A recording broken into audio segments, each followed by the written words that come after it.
никому не нужно.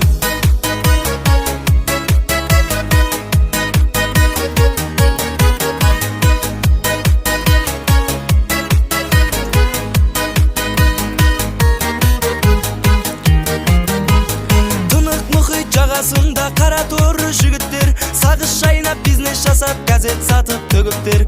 Ал ерінсе жиналады, рэпке хип-хоп билейді, билегенде алай-бұлай аяқ жерге тимейді.